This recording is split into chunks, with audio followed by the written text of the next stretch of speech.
And that brings us to today's guest, an amazing speaker, marketer, media strategist who has done incredible business and achieved monumental success in the sports, marketing, sponsorships, and entertainment world. Mr. Vince Thompson of Melt Atlanta is passionate about helping people in this endeavor. So that's what today's guest is going to bring for today's Volunteero's Word on the Street. Good morning.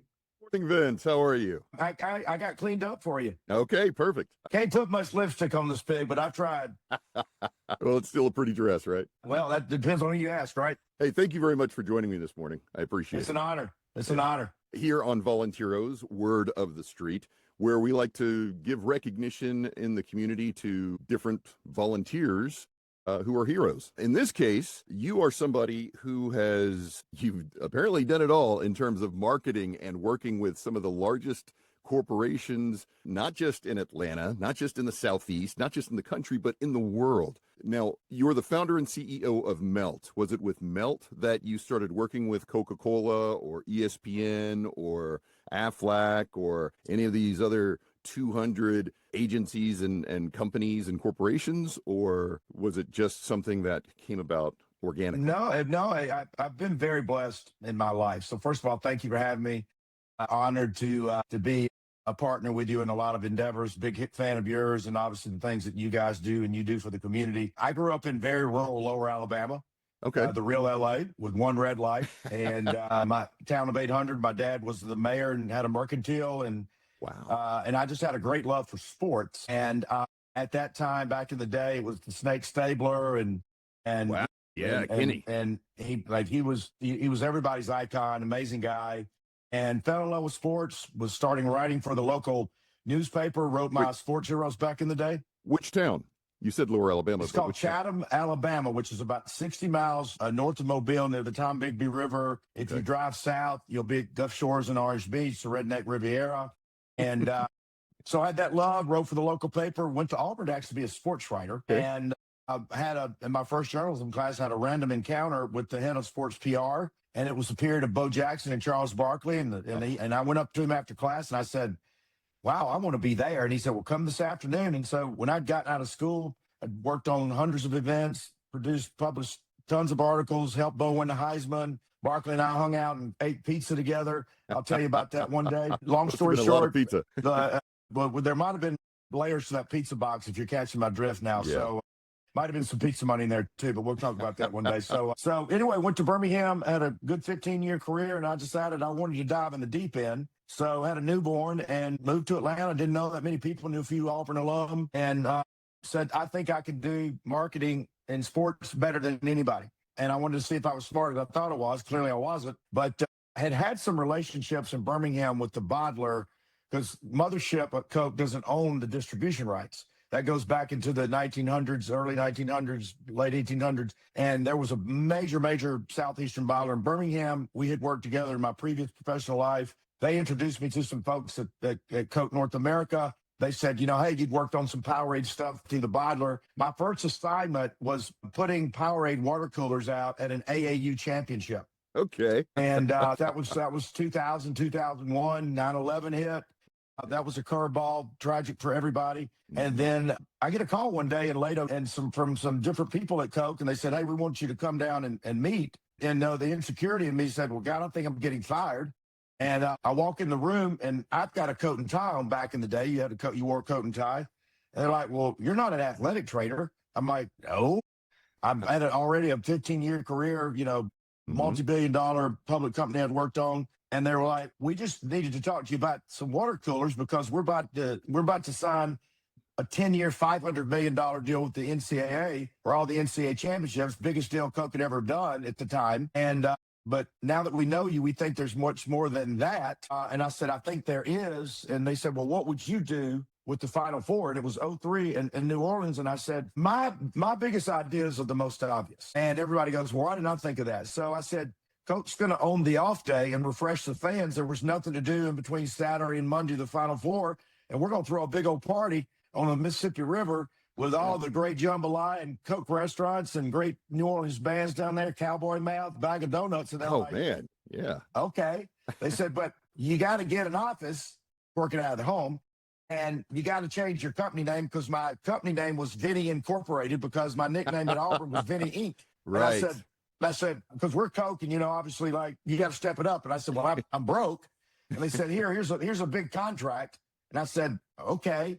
So that started a 22-year run representing the Coca-Cola, longest agency relationship in history in the world, billions of dollars in sponsorship. We created LeBron James as a superhero, King James superhero comic, worked on game day for 8 seasons, activated thousands of events. It was just so amazing. They've been so great to me. But then the other secret sauce is that all the Coke executives, when they leave Coke, it's a gold standard. They go take marketing jobs at other big companies. So they bring me with them. And that was the case of the Aflac Duck. Beautiful. Okay. I went down and the lady said, we want to be in college football. We want Nick Saban. And I said, not going to happen. They said, you're Vinny Inc. You can make it happen. Mr. Amos said that. Wow. And so I said, it's not going to happen. He doesn't do these things. They said, well, you go figure it out and we'll pay you very well. Okay. So I knew Jimmy Sexton, the famous Jimmy Sexton, is the agent to the Coaching Stars and he's Saban's agent. And I said, hey, Jimmy, I need 15 minutes of you and Nick's time at the SEC meetings in May of 18. And he goes, so when I call people, it's a universal response. Oh, my God, why are you calling now? And I go, no. You're never going to believe it. You're never going to believe it. I got the big one. So they go, all right, I roll. Just don't embarrass him. So he said, don't embarrass me to Nick. I said, okay, I need 15 minutes. And I really never told the story. So I'm sitting there with the great Nick Saban, don't know him. I know a lot of people around him, but don't know him. And he is all business. Like every minute of his life is ready. He's a little laid back now, but back then, the guy's amazing. Even though he's winning nonstop championships. I went to Auburn. I love Nick Saban. And so his wife, Miss Terry's even better. So I sit down with Nick and I sit down with Jimmy and I said, Coach, we're Aflac, but we can't afford you. And I know you don't do many things. Now, he's in the middle of this big run, right? This is 18. And so I said, but here's the pitch. Very few coaches had national television sponsorships at the time. And I said, my client is committed to spending millions of dollars for 16 weeks during the college football season to beam you and the Aflac Duck in the living room of every family and their recruits in the country. He goes, that's the best sales pitch I've ever heard. Done. Yeah. Called Aflac, Mr. Amos, Shannon Watkins, and they said, let's go. Yeah. And that became the famous spot it evolved into Coach Prime. Amazing run. Little known fact, too, I actually helped create the Heisman House in 2007 with Sports Illustrated, Nissan, and the SEC and Tim Tebow during their 75th anniversary. Wow. So, I've just been very blessed, and that's why my father, in our rural town, very poor, a lot of people poor, a lot of caste system, said he never let anybody go to bed hungry. And he said, and everybody else in the town thought if it were now as a kid, I'd be wrapped in saran wrap because I'd have every known diagnosis known to man because I can't pay attention. I don't pay attention. I'm unfiltered. He was the only person, and one other doctor in town said, leave that kid, because I couldn't test. I couldn't pay attention. He goes, leave that kid alone. He'll be fine. But he said, son, you got a lot of gifts and talents, and when you get in a position to help people, you better help other people. Sure. And I said, so that's been my superpower. I didn't come in here with anything, crawled through glass, lost it all multiple times, lost the whole business to COVID, built it back. So I'd love to do random acts of kindness for people who don't have the same access to things that I've had in the blessings and the gifts and the guardian angels that I've had. Hence the evolution of the new book and everything that I'm trying to help, because I'm telling you right now, I call it the despair economy. It is brutal. It's moving at speed of light. AI, kids are great, getting great educations, but when they get in the tumble cycle, it's a gigantic smack in the face. Yeah. And they're desperate. And that's not even just recent college graduates. No, there's a lot of career transitioners that of all ages. It's brutal. And I figured out if I didn't adopt AI fast, and I'm the oldest dog, like I'm going to get demolished. Yes. So I dove in, found the best people in the world to train me on that. And so I'm an example of it. So I only have mama bears run my companies because that instinct pulls through professionally. But secondly, like I used to hire 10 to 15 to 20 new graduates every fall coming out of my intern program. I don't hire any now. I don't have to. I used to have a room full of about 10 people that did nothing but put my ideas to paper. I speak into a microphone now for 15 minutes and I have a 50-page presentation. It's bizarre. Yes. So as bad as COVID was, I lost everything overnight. 80 employees, multi-million-dollar agency, producing 1,000 events. Wait. Now, COVID. Well, hold on a second. I mean, this is you. Obviously, you were the head of. Is this when Melt was obviously in its heyday? I mean, No, we were marketing, we were sales, rolling. I sponsorship. had 80 employees, multi-million-dollar agency, 1,000 events a year. And then my industry evaporated overnight. And then suddenly everybody's at home. But couldn't you transition and work remotely? Well, nobody was doing any events. Think about right. Yes, you're right. You're right. You're absolutely right. 20 months. It was a disgrace, and I lost it all like that overnight. And then my son nearly died from a sinus infection to his head, and my dad died. So I'm like, God, I'm giving you the will, and He's given me the gifts and tools to build it back. And so now there's a lot of people out there, like I said, economically, job, careers. And the other thing is that the colleges, because they're massive, they're battleships, they're not speedboats. They can't pivot. Move as fast. I talk to these deans at these schools and because I lecture a lot at them, and I said, what's your AI strategy? We don't have one. Because here's the other thing, Doc. When you have one, the next day it changes. Yep. It's so for my business, it's been a panacea. But and then a lot of people, they don't even know about.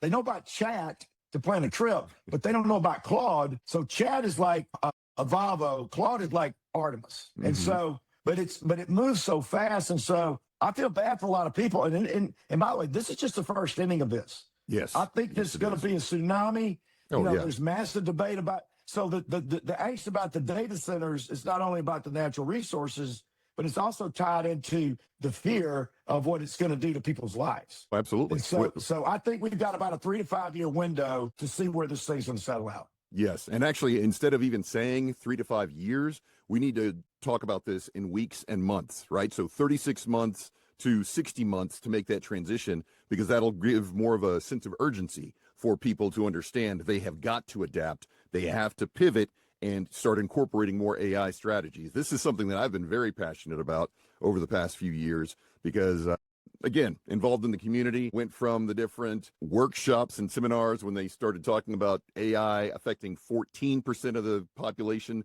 to now 40% of all industries.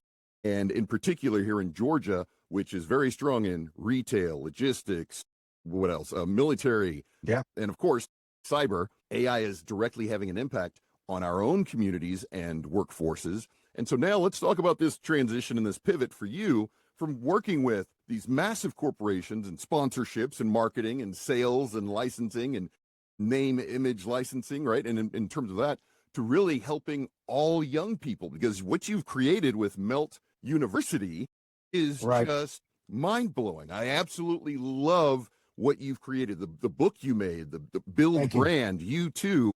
Yep. Honestly, you wrote it for college graduates in the transition into the workforce, but it works for every age, every person who has had to deal with these setbacks like you talk about, every person who's had to deal with some kind of a transition in their career, whether it be layoffs, whether it just be burnout, whether it be anything. This book is fantastic for all ages. So let's talk about that pivot from your amazing career to this passion project that you've put together. Tell me more about where Build Brand U2 came from. Well, a couple of things. I've rebuilt Melt back, by the way. So I haven't built it to the scale of which I had it at the time. Right. But it's on its way back. Secondly, before I segue into the book, I've been very passionate about name, image, and likeness for college athletes for 45 years. Sure, absolutely. I would go. You had me at Bo Nose, man. You had me at Bo Nose. I would cover Bo at a game, run 1,000 yards. I'd cover Barkley at a game, score 40 points. Yes. They could not afford to go to McDonald's. Wow. And I would call my mother and I said, will you send me $50 so I can take them to McDonald's or Godfather's Pizza or Hart's Chicken or the War Eagle Supper Club, which I own the license to that as well. That's another story in Auburn. I built a podcast company, built an NIL company, helped build a hotel in Auburn, War Eagle Supper Club, helped build a $300 million arena in Mobile. The key word is relentless. But Yes. I've had Melt University since 2000. And resilience. I'm going to go ahead and slip in resilience. Oh You no! bounced Oh yeah, back. yeah. Oh yeah. Oh no! When you don't have a choice and you're the Walinda, walking across the canyon, you got to stay on the daggone wire. And my old man always said that we play poker a lot together. He would say, "Son, it's about the chips, not the cards." And I'd go, "What are you talking about?" He goes, "Always just keep some chips at the table because you're going to draw some cards at some point. But if you don't have the chips, you can't get the cards." Exactly. So my mantra was always keep the chips. Yeah. And so rebuilt Melt, it's rocking. But my passion project was through my experience at Auburn, I realized the college campus is the ultimate professional laboratory. And so not a lot of kids recognize it's the greatest opportunity you'll ever have in front of you. Yes. And it doesn't matter if you love the arts, music, campus radio, sports information, putting on shows, putting on fundraisers. It's the ultimate laboratory where you have that freedom and that liberty and independence to learn your passion. Yes. That's the other thing about it. Pursue your passion. You pursue your passion, it's gonna come from the heart, not the head. So every summer I would have 10, 15, 20, up to 40 interns. And then that was my recruiting tool. Okay. They got the class credit, they got paid, they got exposure to all the Coke stuff, but that was my recruiting tool to bring in my new talent. Okay. Right. It's kind of like that makes you sense. got to date before you marry, right? Yes. Yeah, absolutely. So through these internship programs, you absolutely had your finger on the pulse of different universities and on campus life and lifestyles. So so we were doing game day every week. We were doing SEC Nation every week. And then I would tie that into, I was on Paul Feinbaum a lot, and I would tie that into a lecture in our marketing class. And then that's where I was cherry picking but we would get 500-600 applications at the time. Now this is up to 19. I had 40 kids coming in on summer of 2020. Couldn't do the intern program. because of So COVID. I said, I'm going to take it virtual. I recorded 100 CEO podcasts, which I think you can help me get that going again. Sure. What's the name of it? It was Melt University, Melt U. Okay. And that was the podcast. Sure. Yeah. And then I wrote my first book, which was a little bitty book. Took me 3 months, $15,000. I wrote this in like 3 hours in 45 years. We'll talk about that in a minute. So I 3 did hours 100 and 45 podcasts. years. Yeah. I did overnight success, just a long night. So I did 100 CEO podcasts because I got this massive Rolodex. Everybody wants my Rolodex. Absolutely. Wrote the book and taught virtual. I had 4,000 kids in it. 4,000. Wow. So then I start clawing back from 20, doing these other projects, rebuilding Melt, taking care of my son, taking care of my only child. They're in Lower Alabama. My dad, my mom's still alive. Bless her heart. And so I started getting these calls about a year ago from a lot of parents of recent college graduates, not the graduates, the parents. Yes. And they said, help my son or daughter find a job. Help them get in. See, I've got a very abstract photographic memory in relationships. I'll remember what you had on 10 years from now, the first time I met you. Okay. It's just bizarre. And so it's a gift when I'm presenting and all that, no notes and all that. So I started going like, there's pressure out there in the market. There's pressure because they were desperate. A lot of pressure. Yes. It's fair economy. And they said, we just pay several $100,000 for a great quality education. My kid doesn't know where to start. They don't know who to call. They go to these places like Indeed. AI's, smashing them down. Can't get through the filters. Total waste of time. Indeed, total waste of time. Yep. It's no Indeed. And so, indeed not. So I know I'm going to get crushed for that, but I hear it all the time. Yeah. So I developed a 30-point checklist. I said, I need to talk to your kid one-on-one. They go, well, you're busy, you're CEO. I'm like, no, I want to talk to your child. Forget you. I want to understand what's in their head and heart. Then I can guide them. And then I can decide if I want to guide them. And then I can say, if I decide to guide them, I'm going to turn them on to a CEO of a passion point of where they want to work, whether it's Coca-Cola, Chick-fil-A, PGA, whatever it is, CBS, SEC, ESPN. And then I go, you'd be shocked though. First of all, they send me the resume. 90% of them are awful.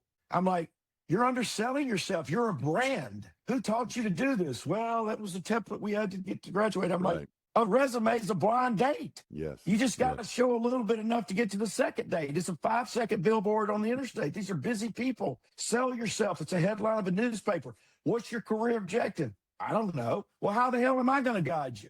So everybody's like, wow, this is catching on. I said, do you have a LinkedIn page? No. I'm like, I just have to go to the library and thumb through a book. Then they go, I said, you have it in the palm of your hand. I said, have you looked me up on LinkedIn? No. So you don't know anything about your target, do you? You don't know anything about your target.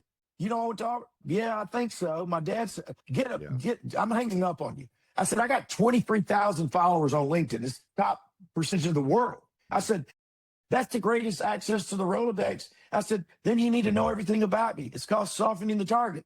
Yes. And so I kept going through this process, and I was like, hell, I can write another book. Because I kept telling these kids, I'm like, step out of yourself. You're the brand. See yourself as a brand, not as a person. And how would you present that brand to your target? How are you going to add value to that person that's trying to hire you? They're making an investment in you. You're showing them what type of employee or partner you're going to be. So I had this 30-point checklist. And so I'm like, Vince, I'm going to point out that you're bringing up an incredibly important point about how the university system does a great job of educating people, but they don't help that transition in terms of helping them understand the sales skills, the marketing skills, the people skills that graduates need to make that transition from, the ivory tower into the actual workforce, right? Where they need to be present and mindful. And it's a critical issue. And especially where, because of AI, because of technology, because of, the Zoom generation, where they've become more disconnected from each other, it's a real issue in terms of getting them to be able to communicate effectively, just from a personal standpoint. That's it's not an issue. It's a disaster. Yes. It is a professional disaster. But it's affecting every single industry. I mean, and by the way, and then everybody's got their heads buried in this. I mean, you can't even go to dinner. The art of breaking bread. I tell these kids, get a dadgum business card. They go, a business card? I'm like, I still got a business card. I said, because it's the right hand flesh press. Yes. They're going to put it on their desk and go, wow. I said, get you some note cards. Note cards? Write a dadgum letter. Yes. What? Yes. And they go, I'm like, I'm almost 64 years old. I do that every day. I just do it at a higher level than you. So what makes you so different and special? Well, I texted him a thank you note. I'm like, I would block you. So, but here's the other thing. Here's the other thing about universities, and this is not a criticism. These are fine academicians, professors, teachers, education administrators. Yes, but they're not in the workforce. Most of them have never been a payroll. Right. Most of them have never launched a company. Most of them never built businesses. But by the way, and that is a different mentality. I couldn't be a professor, and I don't know how to fly an airplane. So it's not a criticism.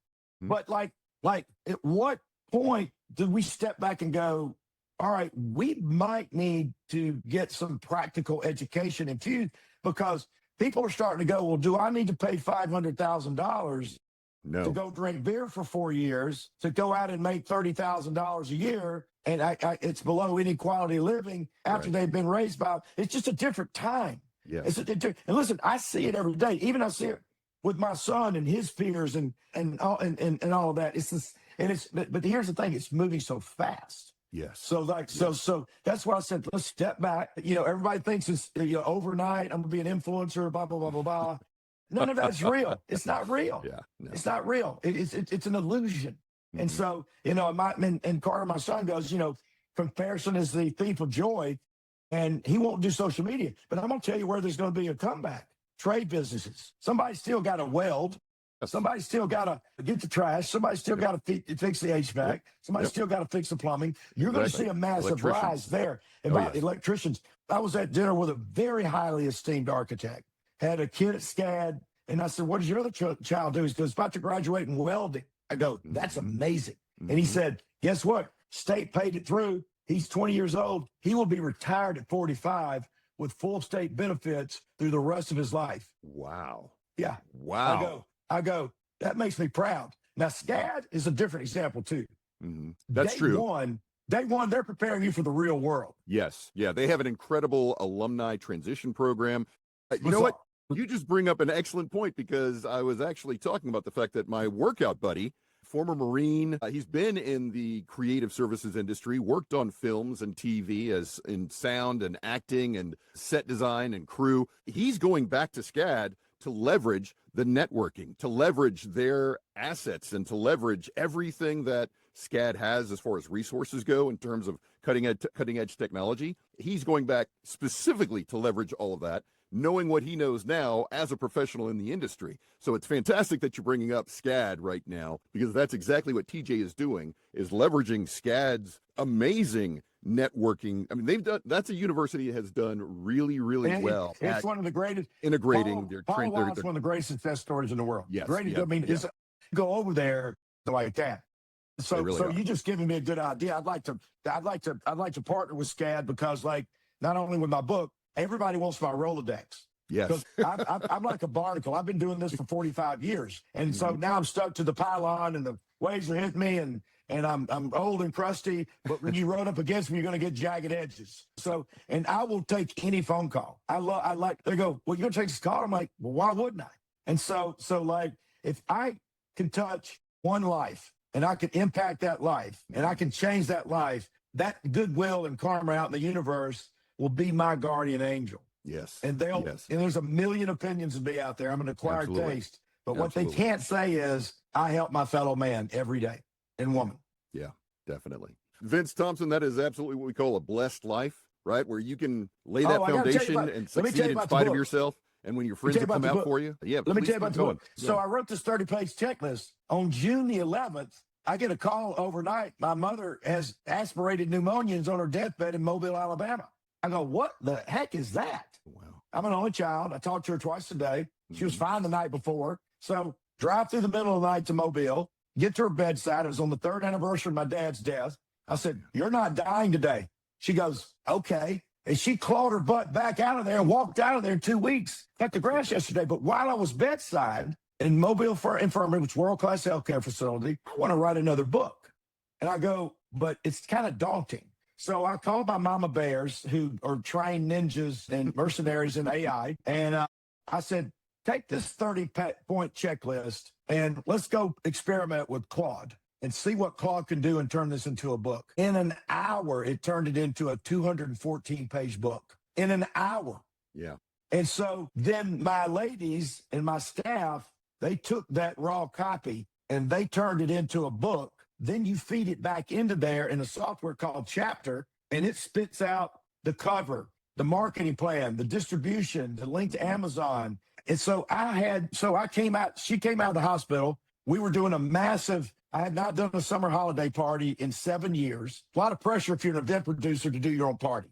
So right, so that level of perfection. No. When you're the top brand marketer in the world, there's a lot of pressure. And we had 150 CEOs coming. I said, let's launch the book at the party in the courtyard of Yabo. Justin Anthony, Daniel Brothers, great staff and all of that, Ruth Reynolds. And so we launched it, and this thing is taken off because I say, you're the brand. Assess your brand every day. What does your brand stand for? What are your brand values? Whose brand values do you admire? Is it LeBron James? I heard him speak the other day. Amazing. Dana White, amazing. Greg Sankey, amazing. Jeremy Bloom, amazing. I'm running with these guys in all these places. I always just say they need one token Lower Alabama redneck and a court gesture and everything, so I get the invite. I'm the only guy. So I'm getting influenced, and now I can share that influence and access back to people who are desperate for it in the despair economy. And people go, well, God, I've never thought about looking at myself as a brand. And I said, our entire lives are influenced by brands. Why wouldn't you? And so that is a universal light bulb. Again, everything you're talking about. Now, you focused this on recent graduates, but I got to say, Build Brand You Too. In full disclosure, I am very proud to be the narrator for this book.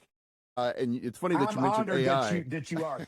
Thank you. Now, you talk about cranking it out in AI. Now, I have access where people can hire my voice through AI. It's very controversial, especially in voiceover. But if they don't want to pay my rates, then they can pay for me through 11 Labs. However, because of this project and because it was a rush job, it's my actual voice. I'm the one that's putting in the hours every single day to make sure that we hit this deadline. And this hit me in the gut so hard, it resonated with me at my age. And I'm telling you, this book is universal for all ages. The things that you're talking about, it's just good business sense, regardless of age, regardless of industry. I mean, this is a fantastic book. Build Brand You2 by Vince Thompson. Find it on Amazon, find it at Barnes & Noble, find it everywhere. Obviously, Google it. Definitely check it out. And then also, what kind of events do you have coming up that people can possibly show up? But again, I'm all about the call to action. So let's talk about bringing people in. Several things. We've got a workbook attached to this. Yes. I've now built a professional career coaching service because all these parents and people said we want to pay you for your time and we won't access your Rolodex. Then in the law of unintended consequences, it's evolved into a generation of people like me and you. Yes. So I'm going to broaden the target from recent college graduates all the way to people that are, because, people having to stay longer in the workforce. So let's say it's 18 to 69 as the target. Yeah. Then the next book's going to come out is so the reason it says TOO is it's supposed to be 2.0. And I'm like, because the first one was Build Brand New. So I'm like, all right, we're going to do this too. Mm-hmm. So I'm going to have another evolution of a book where it is more relevant to career transitioners. Okay. So because a lot of people, I'm hearing this every day. They're like, they just walked in and fired me. I'm like, what? Yeah, I was there 8 years. And they said, oh, no, we just eliminated it. So they're desperate and they're clinging. So that's going to be the next book. And then my fourth book is going to be, I learned everything about business while fishing with my father. Good. The 10 things that you apply to prepare.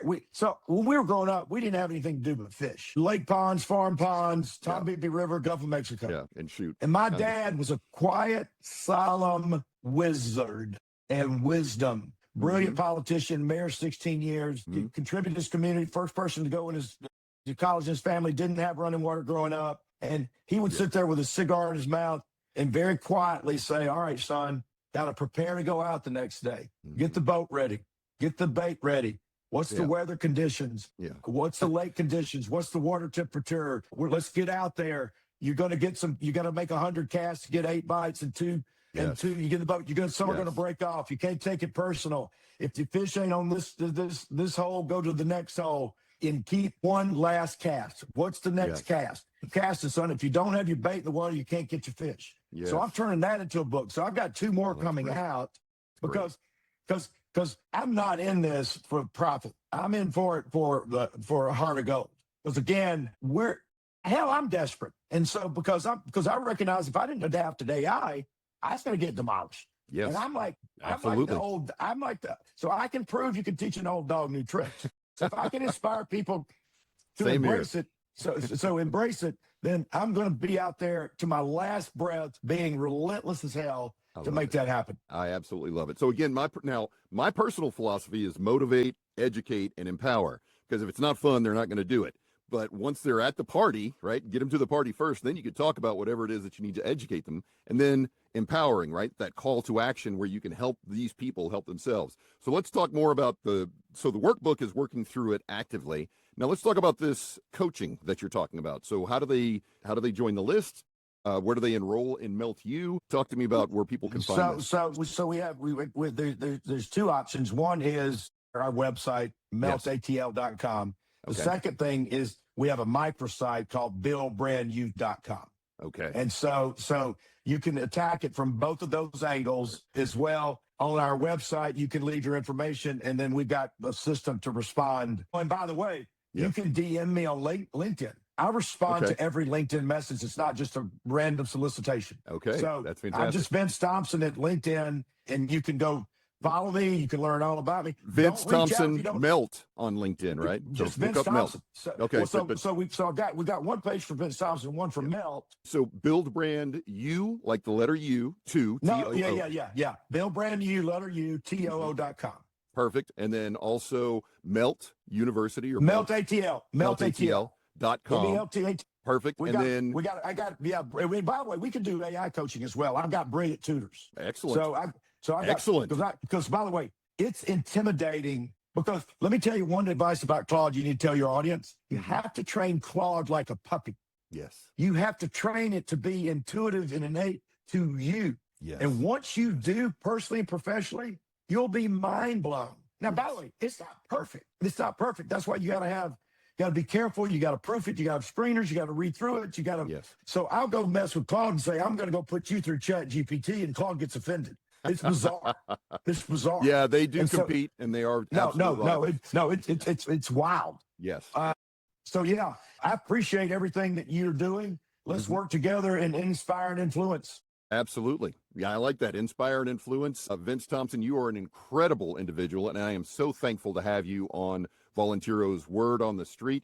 I absolutely am excited about people using you as a resource and Melt University, meltatl.com, as well as Build Brand U2, an amazing book. Absolutely check it out. Thank you very, very much for being part of Volunteero's Word on the Street.